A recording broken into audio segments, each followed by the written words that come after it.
আসসালামু আলাইকুম lovely viewers. আজকে আমরা যাব কিউ গার্ডেন। এই যে আমি একটা স্যান্ডউইচের পেস্ট বানিয়েছি, টুনা সুইট কর্ন। আর কি দিয়েছি বলতে পারেন? পরে বলবো, আপনারা গেস করেন।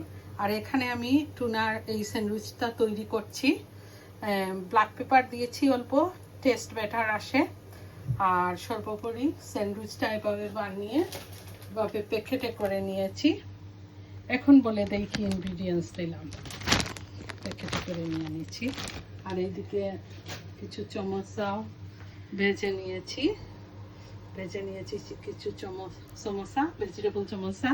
কারণ কিছু আপামনিরা ওই ফিশ অথবা ফিশ এগস এগুলা খায় না। সো এই আপুটার জন্যই ভেজিটেবল সমোসা তৈরি করেছি, আমরাও সবাই খাবো। এখন বলে দিচ্ছি, এটা হচ্ছে আমার গার্ডেনের মাস্টার লিভস। খুব টেস্টি, ট্রাই করবেন ইনশাল্লাহ। ওয়ালাইকুম আসসালাম ওয়া রাহমাতুল্লাহি ওয়া বারাকাতুহু।